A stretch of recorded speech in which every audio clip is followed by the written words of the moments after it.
The alien delegation arrived on Earth expecting to witness a species barely surviving against the hostile creatures of its own planet. From what they knew, Earth was a world teeming with predators, beasts with razor-sharp teeth, unmatched speed, and ruthless instincts. The idea that a fragile, tool-dependent species like humans could live among such creatures without being constantly hunted seemed absurd. It was a mystery that demanded investigation, and the delegation intended to uncover the truth. Their landing site was a vast wildlife reserve, carefully selected by human diplomats to showcase Earth's biodiversity. The air was thick with the scent of soil and vegetation, a strange contrast to the metallic sterility of the alien ships. Towering trees stretched towards the sky, their leaves rustling in the breeze. Hidden within the foliage, unseen eyes watched. The aliens' translators struggled to keep up with the cacophony of animal sounds, distant roars, the occasional howl, and the rhythmic chirping of creatures they did not yet recognize. The alien leader, High Commander Vrynn, stepped forward, his silver-hued skin reflecting the sunlight. His species, the Exilari, had conquered multiple planets, subjugating their ecosystems with absolute efficiency. To them, domination was the natural order. Only the strongest thrived.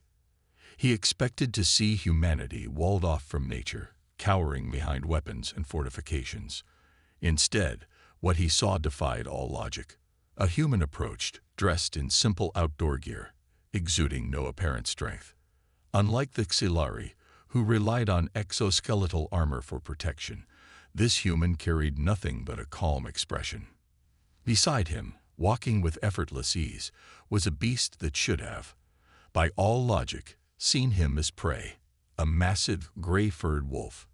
Its piercing yellow eyes scanned the aliens with calculated curiosity, but there was no aggression, no sign of a predator ready to strike. Instead, it moved in perfect harmony with the human, as if the two were equals. Vrynn's second-in-command, Officer Rivik, narrowed his eyes. Is this creature domesticated? His voice carried the slight distortion of the translator, but the skepticism was clear. In their experience, only through genetic tampering or mechanical control could a predator be tamed. The human, a wildlife specialist named Samuel Hayes, simply smiled. Domesticated? No, Shadow isn't a pet. He's a partner. Before the Xilari could respond, another sound broke through the forest, a deep, resonating growl. From the shadows of the tree line, an even larger predator emerged. Its muscular frame moved with lethal grace, its striped coat blending seamlessly with the shifting light. A tiger. The Xilari delegation tensed. Some instinct buried deep within their ancient evolutionary past screamed at them to take defensive action. The beast was a hunter, and they were potential prey. But as the tiger advanced, their shock only deepened. The great cat did not charge, did not pounce. Instead, it approached another human, a woman standing a short distance away, and let out a low, rumbling sound, not a growl of aggression, but something almost affectionate. The woman knelt, running a hand through the animal's fur, and the tiger responded by pressing its massive head against her shoulder. Vrynn's mind raced to find an explanation. How? He commanded, his voice sharper than intended. These creatures should be uncontrollable. They are not engineered. They are not bound by technology. What force compels them to obey you? Samuel exchanged a glance with the woman, then turned back to the aliens with a knowing smile. They don't obey. They trust. The words meant little to the Xilari. Trust was an alien concept to them, a weakness that had no place in the hierarchy of dominance. Vrynn found himself both irritated and intrigued. The logic was missing. Where was the control, the conditioning, the enforced hierarchy? The scene before him defied everything he understood about survival. The delegation's discomfort grew as more humans stepped forward, each accompanied by a creature that should have, by all reason, been hostile. A falcon perched on one woman's arm, its keen eyes scanning the newcomers with sharp intelligence. The black panther padded silently beside a man, its muscles rippling beneath a sleek coat. A bear, massive, powerful, sat beside another human, at ease, showing no sign of the territorial aggression that should have been instinctual. Ryvek's fingers twitched towards the energy weapon at his side. He wasn't the only one. The idea of standing in the midst of so many apex predators without defensive measures was insanity. Yet the humans appeared completely unafraid. If anything, they looked connected. The creatures watched them, not as prisoners observed their captors, but as equals acknowledging their companions. Vrynn felt something unusual stir within him. Unease, fascination, perhaps even the faintest trace of admiration. The Xelari had conquered entire worlds through their superior tactics and brute force. They had bent countless species to their will, either through technology or subjugation. Yet here stood humans, fragile in comparison, walking freely among the deadliest beings of their world without chains, without weapons, without fear. It was impossible. And yet, it was real. The air around the alien delegation hung heavy with disbelief. The creatures of Earth, the predators that should have been tearing through the ranks of the unarmed humans, moved with unsettling calmness. The massive wolf, the tiger, the bear, and the falcon all stayed close to their human companions, not out of fear or force, but something else entirely. The aliens couldn't name it, but it was there, an invisible thread binding human and beast. High Commander Vrynn's silver-hued skin darkened slightly, a subtle sign of his rising irritation. It was not just the defiance of logic that bothered him. It was the humans' quiet confidence, the ease with which they stood beside creatures that should have viewed them as prey. The Xelari ruled through control, through power. They bent beasts and lesser species to their will, ensuring obedience through fear and force. But this was something different, something dangerous. "This is a trick," Vrynn finally said, his voice low but firm. "These animals are not wild. You have subdued them. Chemicals, implants, or some hidden technology." His sharp gaze swept over Samuel Hayes, the human who had introduced himself as a wildlife specialist, before shifting to the woman standing beside the tiger.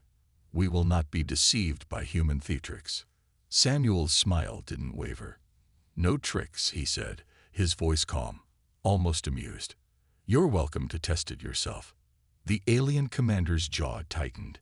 He did not like the suggestion that humans were the ones in control of this interaction. He turned to his second-in-command, Officer Rivik, who had been quietly observing the human-animal bonds with growing unease. Ryvik's mind raced with the same questions Vrynn had, but there was a flicker of something else, a sliver of curiosity. Still, loyalty to his commander took precedence. Vrynn's gaze swept the wildlife reserve until it landed on a creature pacing behind a reinforced enclosure. It was a tiger, this one untrained, untamed, and clearly agitated by the presence of so many others in its territory.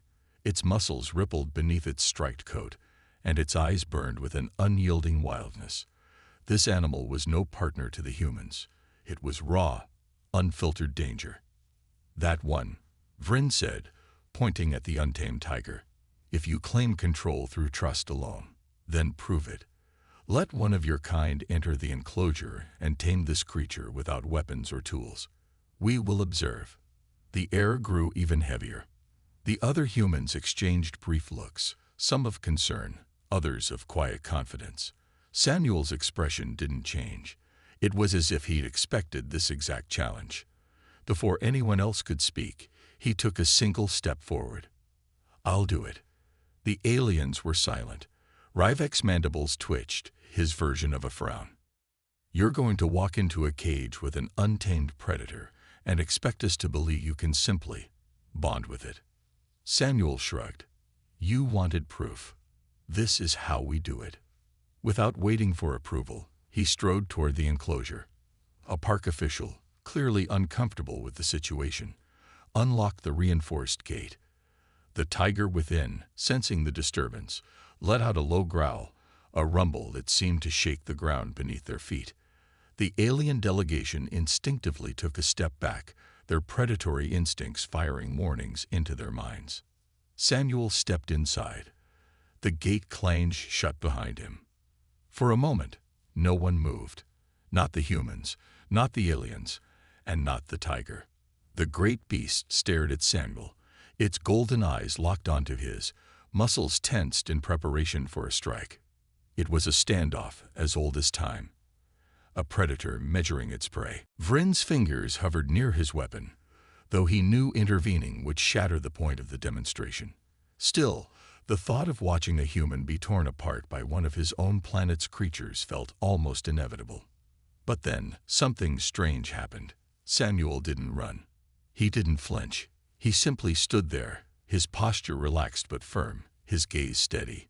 He spoke softly, not in words meant to command, but to calm. "You're not a monster," Samuel said, his voice barely above a whisper. "You're not evil. You're just wild." The tiger's growl softened. Its ears twitched, catching the odd, gentle tone in Samuel's voice. Slowly, almost imperceptibly, Samuel took a single step forward. The tiger's tail flicked in response, a warning, but not a strike. "I'm not here to hurt you," Samuel continued, his words steady, rhythmic. "I'm not your enemy." Another step. The tiger's massive paws shifted against the dirt, but it didn't charge. Samuel kept speaking, his voice a constant thread of calm. The tiger, for all its untamed rage, was responding, not to fear, not to force, but to the simple, unyielding presence of a human who refused to break under its gaze. Minutes passed, though they felt like hours. Finally, Samuel knelt, slowly, cautiously, bringing himself lower to the ground, never breaking eye contact. The tiger let out one final huff. Then, to the alien's utter disbelief, it lowered its head ever so slightly. The tension shattered like glass. Samuel extended a hand, not to touch, not yet, but to offer. An invitation, not a demand. The tiger stared at it for a long moment before taking a single, cautious step closer. Vrynn couldn't speak. Ryvik's mouth hung open, his mind scrambling for a rational explanation. There had to be something they weren't seeing. A hidden signal, a trick, anything. But there wasn't.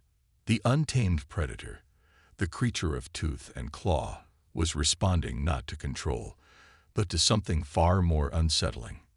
Trust. When Samuel finally rose to his feet, the tiger didn't lash out.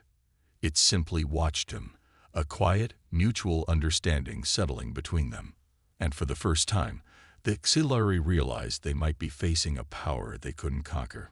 The silence that followed Samuel's quiet triumph hung heavier than any of the alien delegation had expected.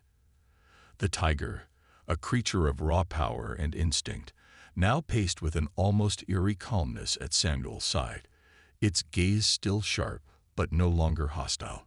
The humans standing outside the enclosure watched with a mixture of pride and satisfaction, as though this display of trust between man and beast was not a rare occurrence, but a fundamental truth about their species, one they had long accepted but the aliens were only now beginning to glimpse.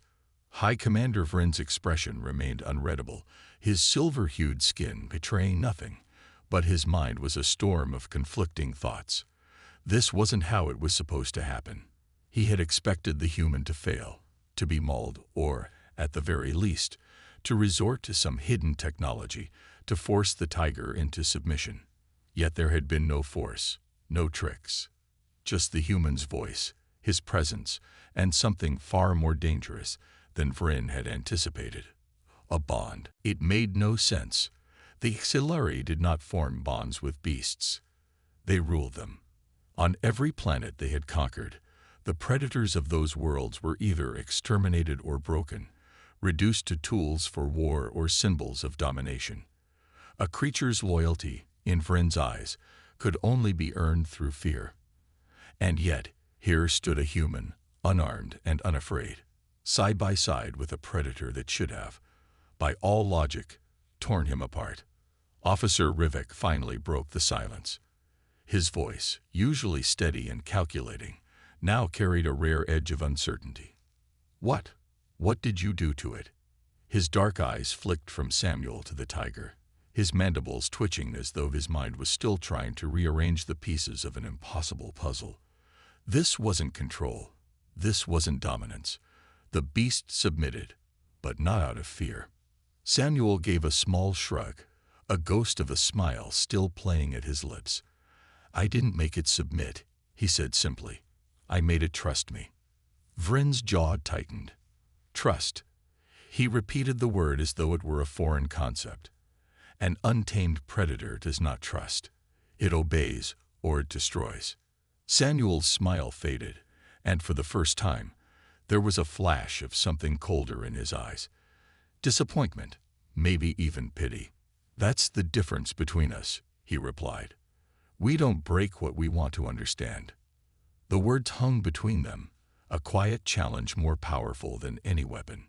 The tiger gave a low rumble, not a growl, but a sound of acknowledgement, and Samuel slowly opened the enclosure's gate, stepping out without a hint of fear. The tiger didn't follow. It merely watched him leave, a quiet flick of its tail, the only sign that it had acknowledged the shift in their unspoken dynamic. Vrynn could feel the tension among his soldiers, the way their fingers hovered too close to their weapons, their instincts screaming that this was a threat they didn't understand. The humans, on the other hand, seemed calm, too calm. It was as though they had expected this outcome all along. The alien commander turned sharply to one of the human diplomats, a woman named Dr. Elaine Carter, who had remained silent until now. "How long have you been training your predators like this?" he asked, his voice betraying just a sliver of his frustration. "How long have you forced them into this illusion of loyalty?" Dr. Carter raised an eyebrow. "We don't force them. The bonds you saw aren't about control. They're about cooperation." She gestured toward Samuel, who now stood quietly beside his wolf, Shadow, the animal's piercing eyes still locked onto that Silari delegation. "Humans have been forming relationships with predators for thousands of years. Wolves became our companions, not because we tamed them, but because we learned to work with them. It wasn't about breaking their will. It was about earning their trust." Ryvek's confusion deepened. "Why?" he asked, his voice almost a whisper. "Why risk your lives forming bonds with creatures that could kill you? What advantage does that give you?" Samuel chuckled softly. "Because strength doesn't always come from force. Sometimes it comes from loyalty, from unity." He ran a hand gently through Shadow's thick fur. "When a wolf stands by your side, it's not because it fears you, it's because it chooses to. That choice makes the bond stronger than any chain ever could." Vrynn's expression darkened. The words made no sense. Choice was a dangerous concept. To allow loyalty to be voluntary was to invite chaos, to relinquish control. And yet, as he looked at the human-animal pairs, he couldn't deny the truth unfolding before his eyes. The predators didn't follow the humans because they had been forced. They followed because they wanted to. And that was far more dangerous than anything Vrynn had anticipated. Ryvek's voice was quieter now, as though he wasn't sure he wanted to hear the answer to his next question. "But what happens," he asked, "when the predator decides not to trust you anymore?" Samuel's gaze sharpened. "Then you accept it," he replied. "Because trust is a choice, not a guarantee." Vrynn's fists clenched at his sides. This wasn't strength. It was weakness, disguised as something noble. To rely on the unpredictable loyalty of a beast, to leave yourself vulnerable to the whim of an animal, it was a fragile, foolish gamble. And yet, the evidence stood right in front of him. As the delegation prepared to leave the reserve, Vrynn caught one last glance of the tiger. It still watched Samuel, its golden eyes calm yet alert. Not a prisoner, not a tool, an equal. The Xelari had always believed that true power came from dominance.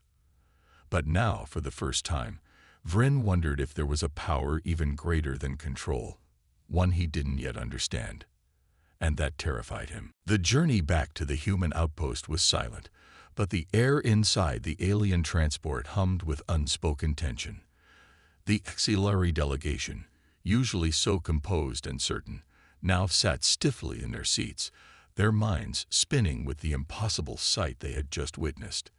The image of Samuel standing unarmed beside a wild tiger, earning its trust rather than forcing its submission, was burned into their thoughts. High Commander Vrynn stared out the window, his silver-hued skin subtly darkened, a silent marker of his simmering frustration. Officer Revek sat across from him, his mandibles clicking softly, a nervous habit he rarely displayed. "It defies reason," Revek muttered at last. "These humans, they placed their survival in the hands of beasts. Trusting something so unpredictable, it's reckless." Vrynn's jaw tightened. "It's dangerous," he corrected. "Not because it's reckless, but because it works." He hated admitting it, but there was no other explanation. The tiger had not been tamed through force or fear. It had chosen, of its own volition, to stand down. There was no technological override, no chemical subjugation, just a bond built on something intangible. Trust. The very idea gnawed at Vrynn's mind like a relentless parasite. Trust was a fragile thing, uncontrollable and unpredictable. In the Tsilari way of thinking, such a concept was a weakness, a gamble no superior species should ever make. And yet humans did, again and again. When they arrived at the outpost, the human diplomat, Dr. Elaine Carter, was already waiting for them. Behind her stood Samuel, his wolf shadow still at his side, and a few other humans, each accompanied by an animal that should, by all logic, have been a threat. A sleek black panther slinked silently beside one man, its muscles rippling beneath its obsidian fur.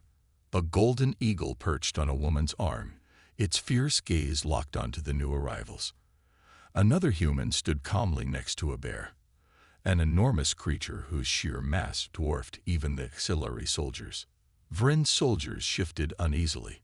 Their weapons were holstered, but their fingers hovered a little too close to the triggers.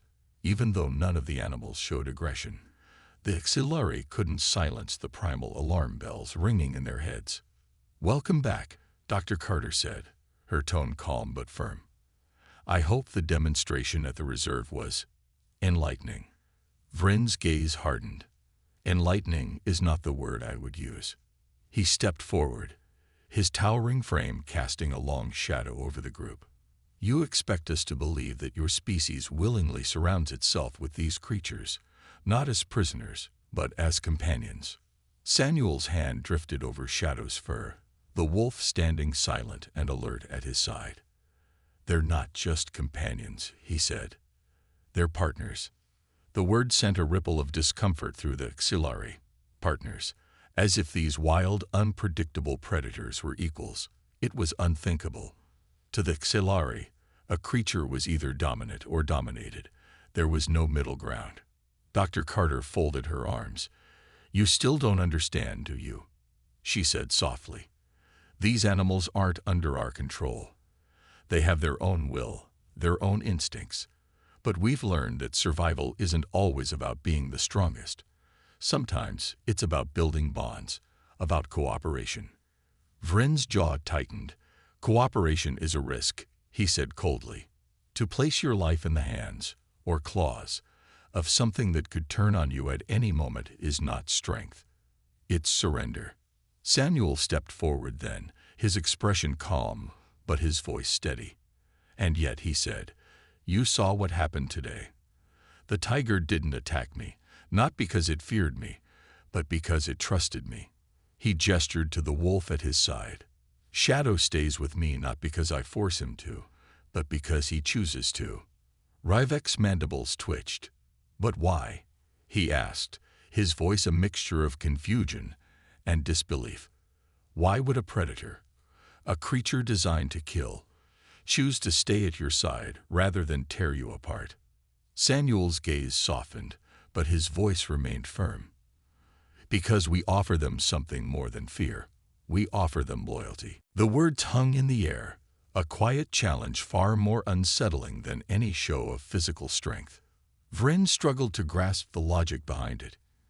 In his mind, loyalty was something you extracted from others, through power, fear, or control. The idea that it could be freely given, that it could be built on trust and mutual respect, felt like a dangerous gamble. Yet the evidence was undeniable. The humans hadn't just tamed Earth's fiercest predators. They had built relationships with them. And somehow, those relationships were stronger than any chain. Dr. Carter seemed to sense the storm brewing behind Vrynn's carefully blank expression. "You see this as a weakness," she said, "because you think the only way to control something is to dominate it." She gestured to the animals standing beside the humans.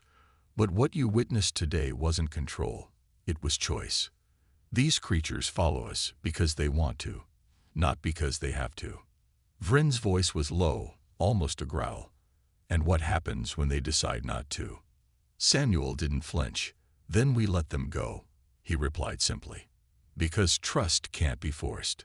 The quiet in the room felt heavier than before. Vrynn's mind churned with conflicting thoughts.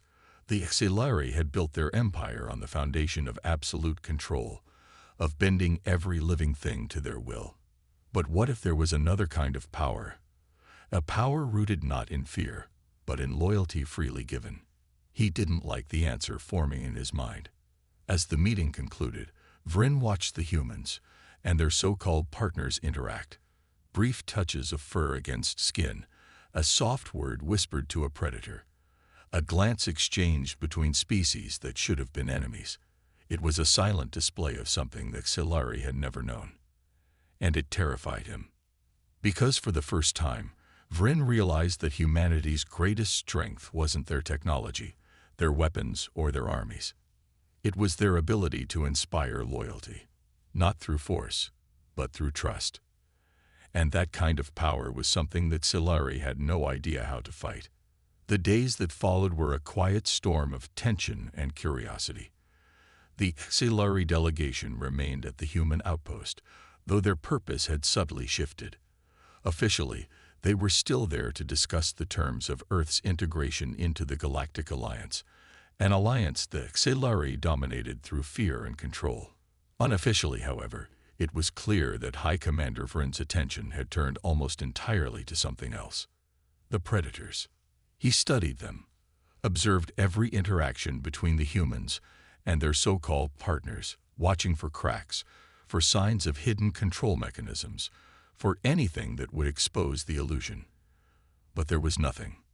No invisible force fields, no implants, no mind control devices. The bonds were real, and they were voluntary. And that made it worse. One evening, as the alien sun dipped below the horizon, casting a golden glow across the outpost, Vrynn found himself once again observing Samuel Hayes. The human was in an open training field with Shadow, the massive wolf never straying far from his side. But tonight, there was something different. A new predator. A mountain lion. The creature was tense, its powerful muscles coiled beneath its sleek coat. It paced in a wide circle, keeping Samuel in its sights, golden eyes flickering between curiosity and caution. The Xelari soldiers watched from a distance, their hands never too far from their weapons, unable to fully silence the primal fear such a predator evoked. Vrynn stood at the edge of the field, arms crossed, his expression a mask of cold calculation. "Another test?" he asked, his voice cutting through the quiet. Samuel didn't look away from the mountain lion. "Not a test," he replied softly. "A conversation." Vrynn's jaw tightened. "You speak of beasts as though they understand your words." Samuel chuckled, though his focus never wavered from the cat slowly circling him. "It's not about words. It's about trust. It's about reading their body language, their posture, their intent.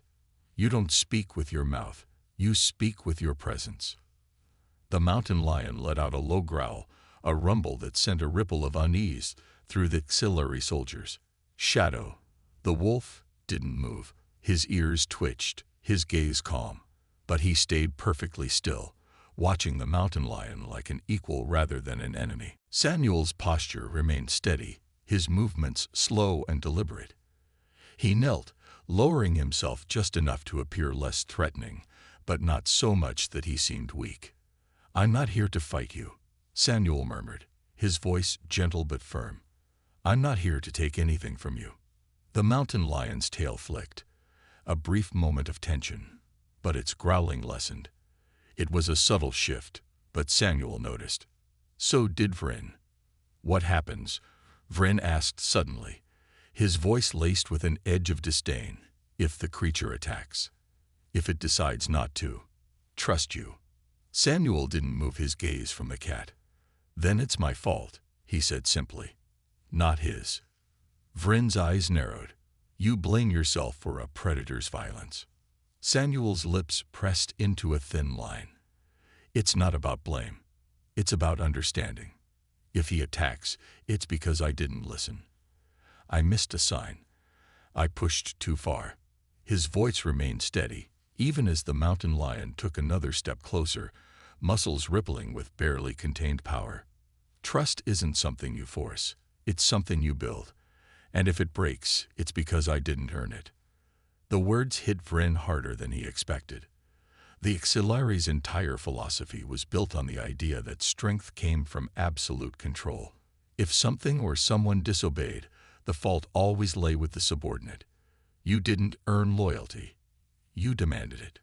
And yet, Samuel stood there, unarmed, fully accepting the risk. The mountain lion's growl faded into a low, vibrating hum. And then, slowly, it took a step forward. Samuel didn't move. Another step. The tension in the air was suffocating. Then, the mountain lion stopped, just feet away from Samuel. It studied him, eyes narrowed, tail flicking once more, before it sat down.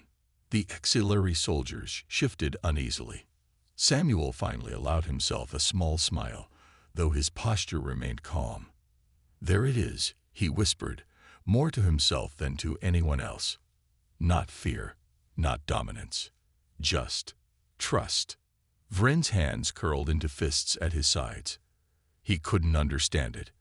How did a human, a species so seemingly fragile compared to the vast powers of the galaxy, command such loyalty without force? How could these creatures, these predators, willingly stand beside them, not out of fear, but choice? He stepped forward, his voice cutting through the quiet. "This is not strength," Vrynn said, his tone harsher than he intended. "It's a gamble. You place your survival in the hands of beasts. What happens when their instincts betray you?"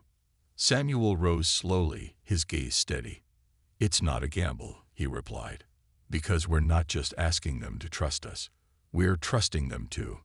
He gestured to Shadow, the wolf still standing calmly beside him, and now the mountain lion, watching with cautious eyes. "It goes both ways. We don't control them. They don't control us. It's a partnership." Vrynn's voice dropped, cold and cutting. "Trust is a weakness. It's unpredictable. It leaves you vulnerable."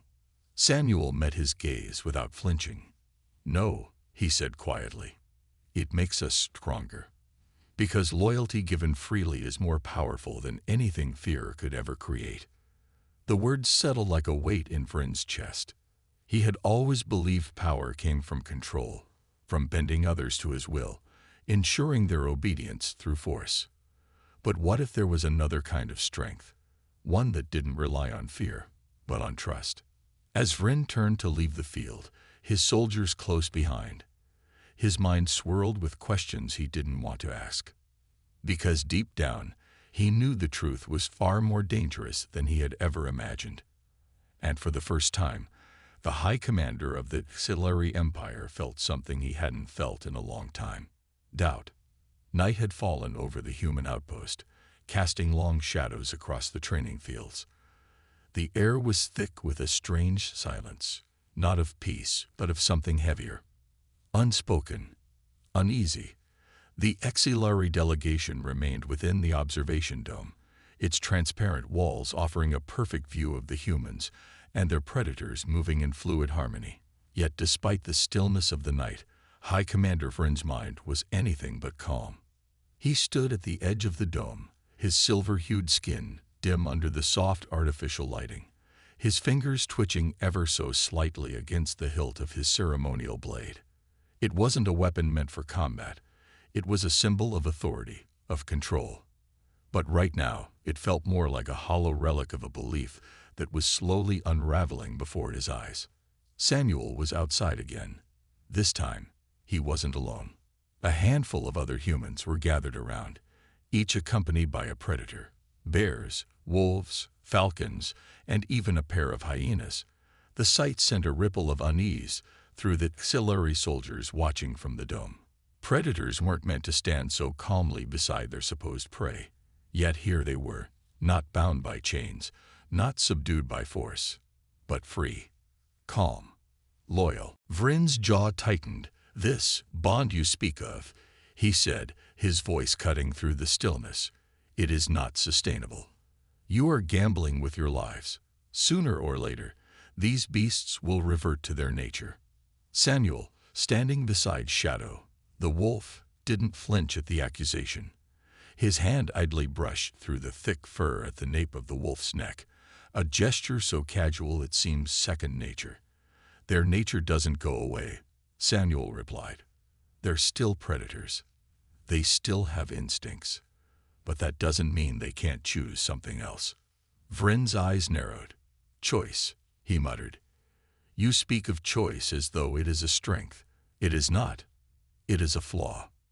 One of the human diplomats, Dr. Elaine Carter, spoke then, her voice calm but firm. "Is that what you tell your own people?" she asked. "That choice is a flaw." Vrynn's gaze snapped to her. "Choice breeds disobedience. Loyalty must be enforced, or it is worthless." His voice was ice. "Our strength lies in unity, and unity is only achieved through control." Samuel's lips pressed into a thin line. "That's not unity," he said softly. "That's fear." A sharp silence followed. The auxiliary soldiers tensed, their fingers hovering a little too close to their weapons, though none dared draw them. It wasn't Samuel's words alone that unsettled them. It was the calmness with which he spoke them, as if he wasn't afraid of their power. Vrynn stepped forward, his towering frame casting a long shadow over Samuel. "You think trust will save you?" he asked, his voice a low growl. "You think these beasts will stand by you when hunger gnaws at their bellies, when danger threatens their survival?" Samuel didn't back down. "They already have," he said, again and again. Vrynn's eyes flicked to Shadow, the wolf still at Samuel's side, watching the auxiliary commander with a steady, unreadable gaze.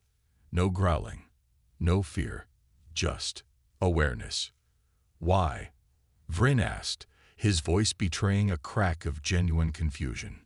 "Why would they choose you? What do you offer them that their instincts do not?" Samuel considered the question for a moment before answering. "We offer them something beyond survival," he said softly. "We offer them a place at our side, not as weapons or tools, but as companions. We give them a purpose that isn't just about the next meal or the next fight." Vrynn's mind rebelled against the words. It was foolish, it was reckless, and yet it was working.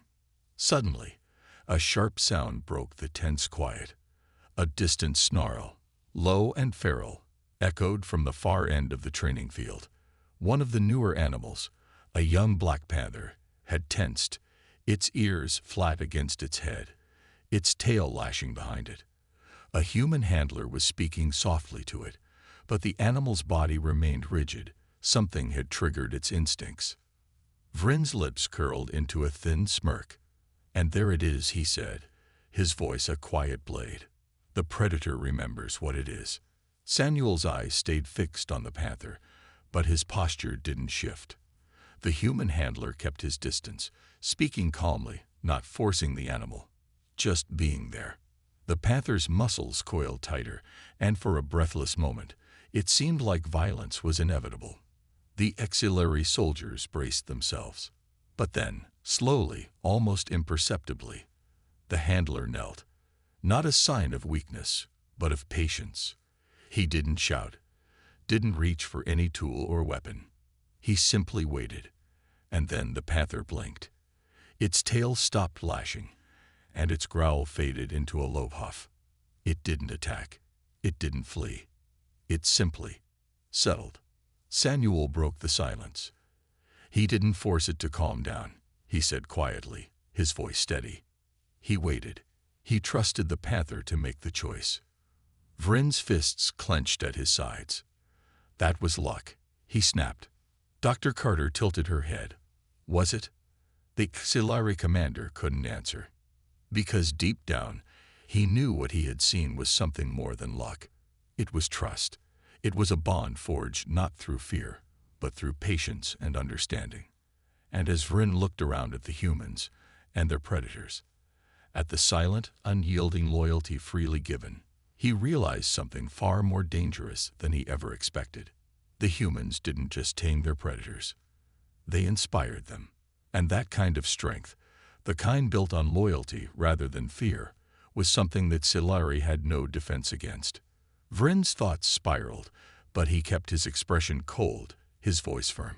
This changes nothing, he said, though the words felt hollow. Samuel met his gaze. Doesn't it? And in the heavy silence that followed, Vrynn realized the humans had already won something far more important than any battle. They had planted doubt. And doubt, Vrynn knew, was the first crack in any empire's foundation. The HFY delegation prepared to leave at dawn, their transport shimmering under the pale morning light. Yet despite their impending departure, an uneasy silence loomed over the outpost. The air was thick with something unspoken, something that weighed heavier than any diplomatic agreement. High Commander Vrynn stood rigid at the edge of the landing pad, watching as his soldiers loaded their equipment onto the ship. His mind was in turmoil, though his face remained as unreadable as ever. The demonstrations he had witnessed over the past days haunted him, playing on a loop in his mind. The humans had done something he could not rationalize, something that went against every fundamental belief the HFY Empire was built upon. They had forged true loyalty without force. They had taken creatures that should have been their enemies and made them allies, not through subjugation, not through control, but through trust. And worse, the predators had chosen them in return. Samuel Hayes approached, his wolf, Shadow, padding silently at his side. The human had that same infuriating calmness about him, as if he already knew what Vrynn was thinking. "Leaving so soon?" Samuel asked, stopping just a few feet away. His tone wasn't mocking, but there was an edge of quiet understanding in his voice. Vrynn's silver eyes flicked to the wolf, who met his gaze with unsettling intelligence. He still couldn't shake the feeling that Shadow understood far more than he should. "This was never meant to be a long visit," Vrynn said coldly. "We have seen what we needed to see."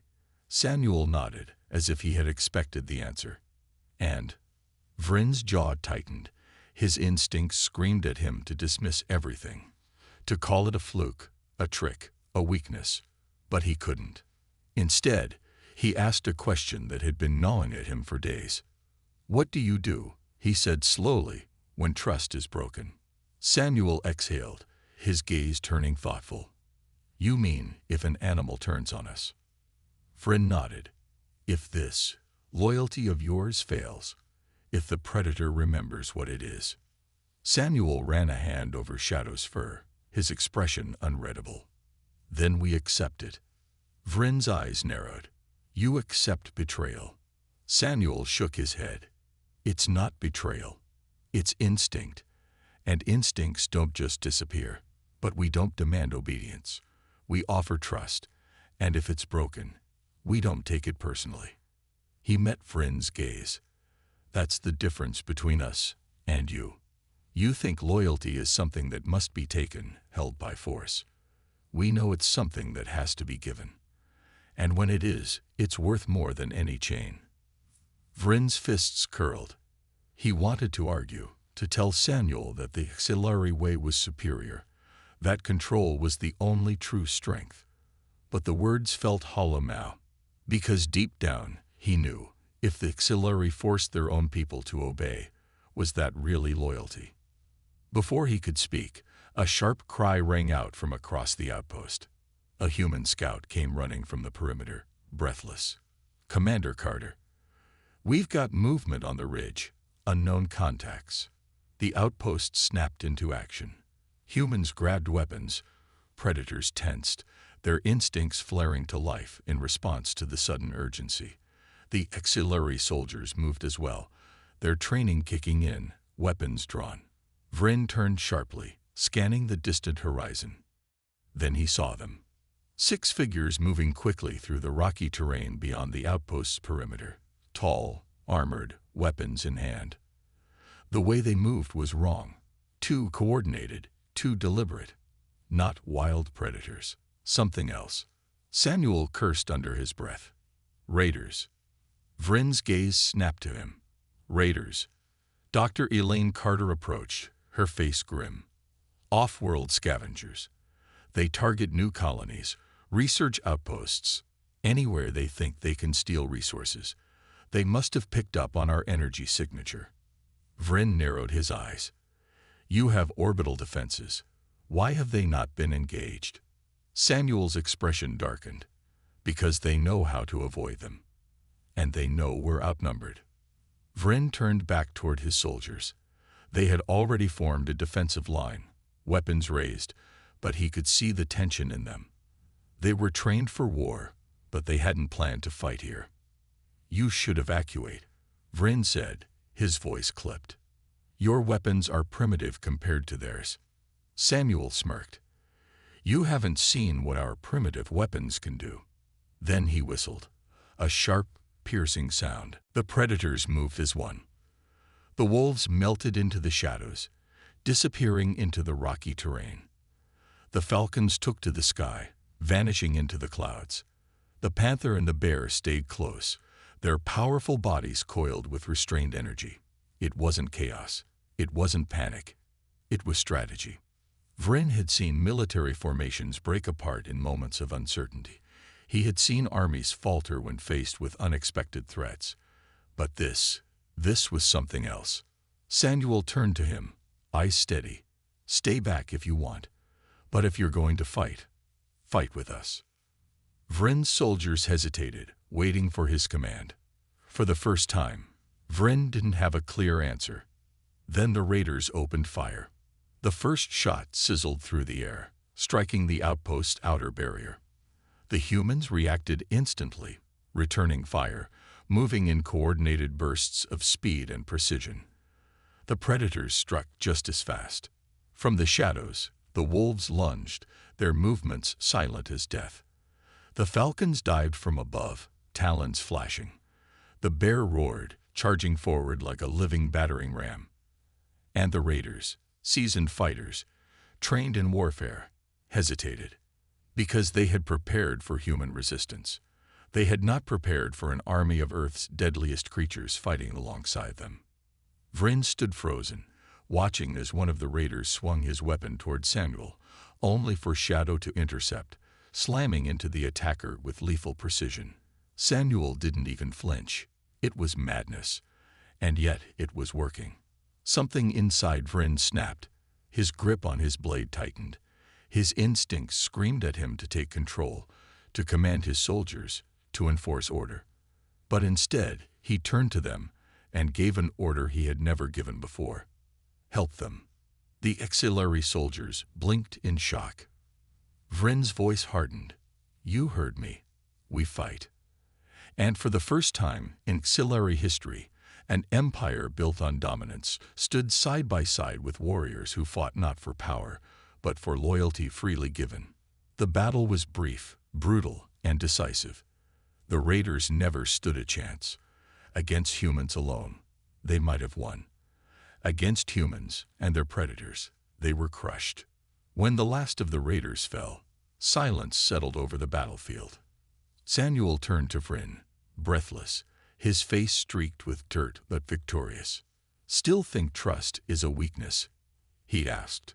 Vrynn looked at the humans, at the predators standing beside them, and for the first time, he saw not a species to be conquered, but a force he could never hope to control. A force that had just saved his life. He exhaled, his voice quiet but firm. No. And in that moment, the future of the Siluri Empire changed forever.